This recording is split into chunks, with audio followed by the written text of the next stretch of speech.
ഈ എലികളെന്ന് പറയുന്ന ഇല്ലാത്ത വീടുകളില്ല, എല്ലാ വീട്ടിലും ഉണ്ട്. പക്ഷേ ഇതൊരു നിമിത്തമാണ്, ഇതൊരു സൂചനയാണ്. എന്താണ് എന്ന് വെച്ചാൽ ദാരിദ്ര്യത്തിൻ്റെ സൂചനയാണ്, സമ്പത്തിൻ്റെ സൂചനയാണ്, ഐശ്വര്യത്തിൻ്റെ സൂചനയാണ്, നന്മയുടെ സൂചനയാണ്, തിന്മയുടെ സൂചനയാണ്, ശത്രുക്കളുടെ സൂചനയാണ്, നാശത്തിൻ്റെ സൂചനയാണ്.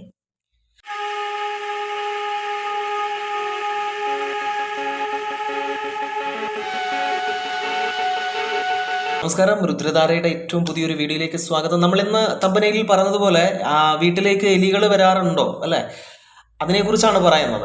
എലികളെന്ന് പറയുന്നത് പൊതുവെ ഇല്ലാത്ത വീടുകളിൽ എല്ലാ വീട്ടിലും നമുക്ക് എലികളെ കാണാൻ പറ്റും. പക്ഷേ ഈ എലികളെന്ന് പറയുന്നത് നമ്മുടെ ഒരു വിശ്വാസം അനുസരിച്ച് ഗണപതി ഭഗവാന്റെ, വിഘ്നേശ്വരന്റെ വാഹനമാണ് എലികളെന്ന് പറയുന്നത്, മൂഷികൻ എന്ന് പറയുന്നത്.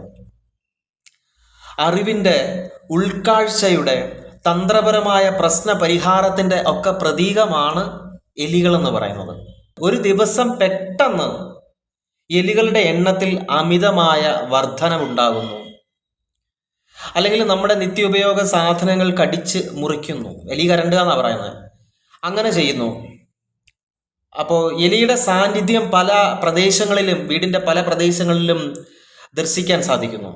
പെട്ടെന്നൊരു ദിവസം ഇതൊരു സൂചനയാണ്. എന്തൊക്കെയാണ് ഈ സൂചനയെന്ന് നമുക്കൊന്ന് നോക്കാം. എന്തൊക്കെ അതിന് ചെയ്യേണ്ടതും എന്നും കൂടെ നോക്കാം. എലികൾ വീടിനുള്ളിൽ സ്ഥിരതാമസമാക്കി കഴിഞ്ഞാൽ അത് വളരെ ബുദ്ധിമുട്ടുള്ള ഒരു കാര്യമാണ് നമ്മളെ സംബന്ധിച്ചിടത്തോളം. ഇപ്പം മാളങ്ങൾ ഉണ്ടാക്കി അതിൽ എലികൾ താമസിക്കുന്നു വീട്ടിൽ. കൂടുതലും അടുക്കള ഭാഗത്തായിരിക്കും അത് ഉണ്ടാവുക, അല്ലെങ്കിൽ വീടിൻ്റെ ഏതെങ്കിലും ഒരു കോണിൽ എവിടെയെങ്കിലും അതിന് വസിക്കാൻ പറ്റുന്ന ഒരു സ്ഥലം ഉണ്ട് എന്ന് നമ്മൾ കണ്ടെത്തി കഴിഞ്ഞാൽ അതിൻ്റെ അർത്ഥമെന്ന് പറയുന്നത് നമ്മുടെ ശത്രുക്കൾ നിഗൂഢമായി ചില കരുക്കൾ നീക്കുന്നു. എന്തിനാണ്? നമ്മളെ നശിപ്പിക്കാൻ. അതാണ് ഇവിടെ അർത്ഥമാക്കുന്നത്, അല്ലേ? എന്താ ഇങ്ങനെ പറയാൻ കാരണം എന്ന് വെച്ച് കഴിഞ്ഞാൽ, പ്രകൃതി അല്ലെങ്കിൽ ഇത്തരം ജീവികൾ നമുക്ക് നൽകുന്ന ഒരു സൂചനയാണിത്. പണി വരുന്നുണ്ട് എന്നുള്ള ഒരു സൂചന മനുഷ്യന് തരികയാണ്, അല്ലേ? നമുക്കറിയാം, പല തരത്തിലുള്ള പ്രാണികളും മറ്റ് ജീവികളും എല്ലാം ഉണ്ടാവും നമ്മുടെ വീട്ടിൽ. അപ്പം ഇതെല്ലാം പ്രകൃതിയുമായിട്ട് ബന്ധപ്പെട്ട് തന്നെയാണ് ഇതിനെക്കുറിച്ച് പറയുന്നത്. ഇവര് നമുക്ക് നൽകുന്ന നമ്മുടെ ദൈവികപരമായിട്ടുള്ള ആ ഒരു അല്ലെങ്കിൽ ദൈവത്തിനോടുള്ള അടുത്ത ഭക്തി, അതുകൊണ്ട് ദൈവികമുള്ള ഒരു വ്യക്തിക്കാണ് ഇത്തരത്തിലുള്ള സൂചനകൾ പ്രകൃതി കാണിച്ചു തരുന്നത്. അങ്ങനെ കൂട്ടമായിട്ട് ഈ എലികളെ കാണുകയാണ് എന്നുണ്ടെങ്കിൽ അതിൻ്റെ അർത്ഥം ശത്രുക്കളിൽ നിന്നുള്ള പീഡ ഉടൻ തന്നെ പ്രതീക്ഷിക്കാം എന്നുള്ളതാണ്. അപ്പൊ ഇത്തരത്തിൽ എലികൾ കൂടിക്കഴിഞ്ഞാൽ അവിടെ എന്താണ്? നാശം തന്നെ സംഭവിക്കും എന്ന് തന്നെ അർത്ഥമാക്കുന്നുണ്ട്. അടുത്തതായിട്ട്, എലികൾ കൂട്ടമായിട്ട് ഒന്നോ രണ്ടോ എലിയെ കാണുകയില്ല, അതിനപ്പുറം ഡെയിലി കൂട്ടമായിട്ട് ഇങ്ങനെ കണ്ടുകൊണ്ടേ ഇരിക്കുകയാണ് എന്നുണ്ടെങ്കിൽ അത് കാണിക്കുന്നത് രോഗത്തിനെയാണ്. രോഗം വരാൻ പോകുന്നു, വീട്ടിൽ ആർക്കോ രോഗം, മാറാത്ത ഒരു വ്യാധി വരാൻ പോകുന്നു എന്നുള്ളതാണ് അവിടെ സൂചിപ്പിക്കുന്നത്. അടുത്തതായിട്ട്, രാത്രി ഉറങ്ങുന്ന സമയത്ത് നമ്മൾ എലിയുടെ കരച്ചിൽ കേൾക്കുകയാണെന്നിരിക്കട്ടെ. എലി അങ്ങോട്ടും ഇങ്ങോട്ടും പോകുന്ന കരച്ചിലും അതിൻ്റെ ശബ്ദവും ബഹളവും ഒക്കെ ഇങ്ങനെ കേട്ടുകൊണ്ടിരിക്കുകയാണെങ്കിൽ, പണ്ടത്തെ വീടുകളിലൊക്കെ ഇത് ഉണ്ടായിരുന്നു, തട്ടിൻ്റെ പുറത്ത് ഇതേ ഉള്ളായിരുന്നു ഒരു സമയത്ത്, അല്ലേ? പണ്ടുള്ള വീടുകളിൽ. ഇപ്പോൾ അത് വളരെ കുറവാണ്. അങ്ങനെ ആ കരച്ചിൽ നമ്മൾ കേൾക്കാനിടയായി കഴിഞ്ഞാൽ, രാത്രിയിൽ, അർദ്ധരാത്രിയിൽ അതിൻ്റെ കരച്ചിൽ നമ്മൾ കേൾക്കാനിടയായി കഴിഞ്ഞാൽ അതിൻ്റെ അർത്ഥം അപകടമാണ് കേട്ടോ. അപകടമാണ് അതിനെ സൂചിപ്പിക്കുന്നത്. വാഹന അപകടങ്ങളായിരിക്കാം, അല്ലെങ്കിൽ മറ്റെന്തെങ്കിലും നിങ്ങളുടെ വീട്ടിലേക്ക് വരുന്ന ഒരു നെഗറ്റീവായിട്ടുള്ള ഒരു സംഭവത്തെയാണ് ഇതിൻ്റെ കരച്ചിൽ. അവർക്കത് നേരത്തെ അറിയാൻ സാധിക്കുമെന്നാണ് പറയുന്നത്. അപ്പോൾ അതാണ് നമ്മളെ എന്ത് ചെയ്യുന്നത്, സൂചിപ്പിക്കുന്നത്. ഇത്തരത്തിൽ എന്തോ ഒരു ബുദ്ധിമുട്ടുണ്ടാകാൻ പോകുന്നു, അല്ലെങ്കിൽ രോഗപീഠ ഉണ്ടാകാൻ പോകുന്നു, അല്ലെങ്കിൽ അപകടം ഉണ്ടാകാൻ പോകുന്നു എന്നുള്ളതാണ് അവിടെ സൂചിപ്പിക്കുന്നത്. അതുപോലെ തന്നെ കലഹം ഉണ്ടാകാൻ പോകുന്നു, നമ്മുടെ വീട്ടിലുള്ളവർ പരസ്പരം അങ്ങോട്ടും ഇങ്ങോട്ടും ഉള്ള കലഹങ്ങൾ ഉണ്ടാകാൻ പോകുന്നു എന്നൊക്കെയാണ് ഈ രാത്രിയിൽ ഇതിൻ്റെ കരച്ചിലുകളും ബഹളവും കാര്യങ്ങളും ഒക്കെ സൂചിപ്പിക്കുന്നത്. ഇനി അടുത്തതായിട്ട്, ഈ വരുന്ന എലികൾ, ഈ ശരീരത്ത് മറുകുള്ള എലികളുണ്ട്. സൂക്ഷിച്ചു നോക്കിയാൽ മതി. ചില എലികൾക്ക് ശരീരത്ത് മറുകുണ്ടാകും.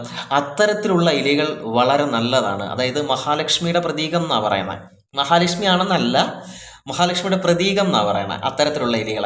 അപ്പോൾ അത്തരത്തിലുള്ള എലികൾ വന്നു കഴിഞ്ഞാൽ സാമ്പത്തികമായിട്ടുള്ള ലാഭം, അതുപോലെ ഐശ്വര്യം, യശസ്, ശ്രേയസ്, അങ്ങനെയൊക്കെയുള്ള ഒരു മാറ്റം ജീവിതത്തിൽ ഉണ്ടാകുന്നു എന്നുള്ളതിൻ്റെ സൂചനയായിട്ടാണ് ഈ പറയുന്ന എലി, അതായത് മറുകുള്ള എലികൾ വരിക എന്ന് പറയുന്നത്.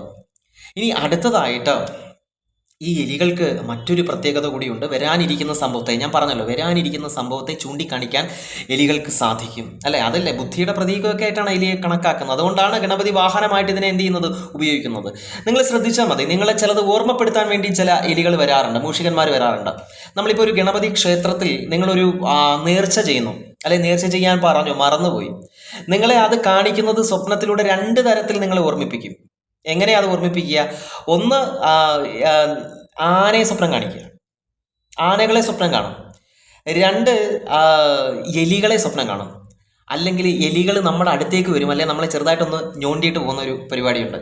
അത് പലർക്കും, പല ഗണപതി ഭക്തന്മാർ, ഞാനും കൊട്ടാരക്കരക്കാരനാണ്, അപ്പോൾ ഗണപതി ഭക്തന്മാർ ഒരുപാട് പേർക്ക് ഇത് അനുഭവം ഉള്ളതാണ്. അപ്പോൾ ഈ എലികൾക്ക് ഇങ്ങനെ ഒരു പ്രത്യേകത ഉണ്ട്. ഇനി ഈ എലികൾ വീട്ടിലോട്ട് വന്ന് കയറുന്ന ഈ എലികളെ കൊല്ലാൻ പാടില്ല. നല്ലതിന് വന്നാലും ചീത്തയായിട്ട് വന്നാലും ഇതിനെ കൊല്ലാൻ പാടില്ല. ഇയാൾ എന്തോ ഈ പറയുന്ന, ഈ എലിയെ പിന്നെ കൊല്ലാതെ എന്തോ ചെയ്യും, എലിവിഷം വെച്ച് കൊല്ലാതെ എന്ത് ചെയ്യും, നമ്മളൊക്കെ ചെയ്യുന്ന കാര്യമാണ്. പക്ഷേ അങ്ങനെ ചെയ്തു കഴിഞ്ഞാൽ ആ കുടുംബം നശിച്ചു പോകും. എലികൾ വീട്ടിനുള്ളിൽ ചാവാൻ പാടില്ല. എലിവിഷം വെച്ച് കഴിഞ്ഞാലും ഈ വിഷം കഴിച്ചിട്ട് ആ എലി ഒരുപക്ഷെ വീട്ടിനകത്തോ അല്ലെ പുറത്തെവിടെങ്കിലും പോയാണ് എന്ത് ചെയ്യുന്നത്, ചത്തു പോകുന്നത്. പക്ഷെ അത് വെള്ളം കുടിക്കുകയാണെന്നുണ്ടെങ്കിൽ വീണ്ടും അത് രക്ഷപ്പെടാനുള്ള ചാൻസ് കൂടുതലാണ് ഈ എലികൾ. അപ്പോൾ എലികൾ വീട്ടിലേക്ക് വരാതിരിക്കാനാണ് നോക്കേണ്ടത്. അതായത് കൂടുതലും വരുന്നത് എന്ത് വഴിയാണ്, വീട്ടിലേക്ക് ചാഞ്ഞ് കിടക്കുന്ന മരങ്ങൾ വഴി, അല്ലെന്നുണ്ടെങ്കിൽ സ്റ്റേ വയർ വഴിയൊക്കെയാണ് ഇത് എലികൾ വീട്ടിലേക്ക് കയറി വരുന്നത്. അപ്പം ഇത് വരാതിരിക്കാനുള്ള മാർഗം വെറ്റില നീരും അതുപോലെ ഈ വെളുത്തുള്ളിയുടെ നീരും കൂടെ ചേർത്തിട്ട് ജനലിൻ്റെയും ഹെയർ ഹോളിൻ്റെയും ഭാഗത്ത് വെച്ചാൽ മതി, ഇത് വരത്തില്ല. അങ്ങനത്തെ മാർഗം നമുക്ക് സ്വീകരിക്കാം. പക്ഷേ നിങ്ങൾ ഈ അടിച്ചിൽ ഉപയോഗിച്ച് ചെയ്യുന്നതും ഇതിനെ എലിപ്പത്തായത്തിനകത്ത് കയറ്റിയതിന് ശേഷം വെള്ളത്തിൽ മുക്കി കൊല്ലുക എന്നൊക്കെ പറയുന്നത് അത്ര നല്ല ഒരു പ്രവണത അല്ല. എല്ലാ ജീവജാലങ്ങൾക്കും ഇവിടെ ജീവിക്കാനുള്ള അവകാശമുണ്ട്, നമുക്ക് മാത്രമല്ല, അല്ലേ? മണ്ണ് പോലും ആർക്ക് അവകാശപ്പെട്ടതാണ്? നാഗങ്ങൾക്ക് അവകാശപ്പെട്ടതാണ് എന്നല്ലേ? അപ്പം അതുകൊണ്ട് നമ്മൾ ഇതിനെ യാതൊരു കാരണവശാലും എന്ത് ചെയ്യരുത്. എലിയുടെ ശല്യം കൂടിക്കഴിഞ്ഞാൽ നമുക്കറിയാം, ഇഴജന്തുക്കളും കയറി വരും, പലതരത്തിലുള്ള ഇഴജന്തുക്കളും കയറി വരും. അപ്പം അത് നമുക്ക് ബുദ്ധിമുട്ടാവും.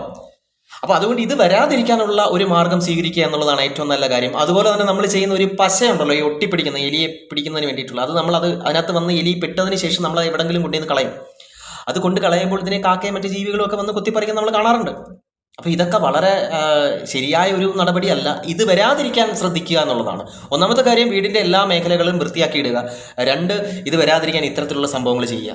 അത് തന്നെയാണ് ഏറ്റവും നല്ലത്. കാരണം ലളിതമായിട്ട് പറഞ്ഞു തന്നാൽ, നിങ്ങളുടെ വീട്ടിലേക്ക് എഴഞ്ഞു വരുന്ന ഒരു പാമ്പ് അല്ലെങ്കിൽ ഒരു ഇഴജന്തു വരുന്നു, നിങ്ങൾ അതിനെ തല്ലിക്കൊല്ലുന്നു, അല്ലേ? നമ്മുടെ വീട്ടിനകത്ത് കണ്ടു കഴിഞ്ഞാൽ നമ്മൾ സാധാരണ എന്തോ ചെയ്യുന്ന സാധാരണക്കാരൻ എന്ത് ചെയ്യും? തല്ലിക്കൊല്ലും, ഉറപ്പാണ്. തല്ലിക്കൊന്നു കഴിഞ്ഞിട്ട് അറിയാവുന്ന ഒരു ജ്യോത്സ്യൻ്റെ, നന്നായിട്ട് അറിയാവുന്ന ജ്യോത്സ്യൻ്റെ കാര്യമാണ് ഞാൻ പറയുന്നത്. അവിടെ ചെന്നിട്ട് നിങ്ങൾ ദൈവികം ഒന്ന് നോക്കണം. നോക്കുമ്പോൾ ആരുടെ മറിഞ്ഞിരിക്കും? അറിയാവുന്ന ജ്യോത്സ്യൻ്റെ കാര്യം ഞാൻ പറയുന്നത്. ആരുടെ മറിഞ്ഞിരിക്കും. അഥവാ ദൈവാധീനം ഉള്ളത് കൊണ്ട് ആരുടെ തെളിഞ്ഞു കഴിഞ്ഞാൽ രാഹുദോഷം കാണിക്കും. രാഹു എന്ന് പറഞ്ഞാൽ അറിയാമല്ലോ, ആ ദോഷം കാണിക്കും. അതിനുശേഷം നമ്മൾക്ക് ഇങ്ങോട്ട് ചോദിക്കും, എന്തെങ്കിലും ചെയ്തായിരുന്നോ എന്ന് ചോദിക്കും. അതായത് സ്പോട്ടിൽ ആരൂഢത്തിൽ തെളിയും. അതാണ് ഈ നാഗങ്ങളുടെ പ്രത്യേകത. ഇത് ശരിക്കും ഹൈന്ദവാരാധനയുടെ ഭാഗമല്ല, ഇത് ബുദ്ധിസത്തിന്റെ ഒരു വിഭാഗമാണ് ഈ പറയുന്ന നാഗാരാധന എന്ന് പറയുന്നത്. അപ്പോൾ അതുകൊണ്ടാണ് ഇതിനെ ആരാധിച്ച് വരുന്നത് പോലും. അപ്പോൾ സകല ജന്തുജാലങ്ങൾക്കും ഇവിടെ ജീവിക്കാനുള്ള അവകാശമുണ്ട്, നമുക്ക് മാത്രമല്ല. അപ്പോൾ അതുകൊണ്ട് പ്രകൃതി, ഞാൻ പറഞ്ഞു, എപ്പോഴും ഞാൻ പറയാറുണ്ട്, പ്രകൃതി ഒരുപാട് സൂചനകൾ തരും. ആ സൂചനകൾ ചിലപ്പോൾ ജീവികളിലൂടെ ആയിരിക്കാം, ചിലപ്പോൾ സംഖ്യകളിലൂടെ ആയിരിക്കാം, അല്ലെങ്കിൽ മറ്റേതെങ്കിലും രീതിയിലായിരിക്കാം സൂചനകൾ നമുക്ക് നൽകുന്നത്. അപ്പോൾ അതുകൊണ്ട് എലികൾ ഒരു തരത്തിൽ വരുന്നത്, ഈ പറഞ്ഞ മറുകുള്ള എലികളാണ് വരുന്നതെങ്കിൽ, വല്ലപ്പോഴും ഒക്കെ എലികൾ കയറി വരുന്നത് നല്ലത് തന്നെയാണ് കേട്ടോ. അപ്പോൾ മറുകുള്ള എലികളാണ് വരുന്നതെങ്കിൽ ഇനി എവിടെ മറുകുള്ള എലിയാന്ന് ചോദിക്കരുത് കേട്ടോ. ആണെങ്കിൽ നല്ലതാണ്, വളരെ നല്ലതാണ്. 1, 2 എലിയൊക്കെ വരുന്നത്. പെട്ടെന്ന് ഒരു ദിവസം കൂട്ടമായിട്ട് ശല്യമാണ് വീട്ടിലെങ്കിൽ സൂചനകളാണ്, വരാൻ പോകുന്ന ആപത്തിൻ്റെ സൂചനകളാണ്. അപ്പോൾ എലി വരാതിരിക്കാനുള്ള മാർഗമാണ് നോക്കേണ്ടത്, അല്ലാതെ അതിനെ കൊല്ലുക എന്ന് പറയുന്നത് ശരിയല്ല. അങ്ങനെ കൊന്നു കഴിഞ്ഞാൽ ആ വീട്ടിൽ ലഹള ഒഴിയത്തില്ല, അയൽപക്കമായിട്ടുള്ള പ്രശ്നങ്ങളുണ്ടാവും, വീട്ടിൽ തന്നെ കലഹങ്ങളുണ്ടാവും, ബന്ധം വേർപെട്ടു പോകും, അങ്ങനെയൊക്കെ ഒത്തിരി പ്രശ്നങ്ങളുണ്ടാവും. അപ്പോൾ അതുകൊണ്ട് നിങ്ങൾ വീട്ടിൽ വിഷം വയ്ക്കാനോ അടിച്ചിൽ വയ്ക്കാനോ പത്തായത്തിനകത്ത് എലിയെ പിടിച്ചിട്ട് വെള്ളത്തിൽ മുക്കാനോ ശ്രമിക്കാതിരിക്കുക. പകരം അത് കയറി വരാതിരിക്കാനുള്ള മാർഗം എന്ത് ചെയ്യുക, സ്വീകരിക്കുക. എലിയെന്നല്ല, എന്ത് ജന്തുക്കൾ തന്നെയാണെങ്കിലും വീട്ടിൽ വെച്ച് അതിനെ ഒന്നും ചെയ്യാതിരിക്കുക, അതിനെ ഓടിച്ചു വിടുക. അതിന് പോകാൻ ഈ ലോകം ഇങ്ങനെ വിശാലമായിട്ട് കിടക്കല്ലേ. അപ്പോൾ അങ്ങനെ ചെയ്യുക. രുദ്രധാരയിലൂടെ ഈ ഒരു വിശേഷം കൂടി പറഞ്ഞു. പുതിയൊരു വീഡിയോ, പുതിയൊരു സംഭവമായിട്ട് നമുക്ക് വീണ്ടും കാണാം. എല്ലാവർക്കും ഈശ്വരൻ്റെ, സർവേശ്വരൻ്റെ, മഹാരുദ്രൻ്റെ എല്ലാ അനുഗ്രഹവും ഉണ്ടാവട്ടെ, ഗണപതി ഭഗവാന്റെ എല്ലാ അനുഗ്രഹങ്ങളും ഉണ്ടാവട്ടെ എന്ന് പ്രാർത്ഥിച്ചുകൊണ്ട് നമസ്കാരം.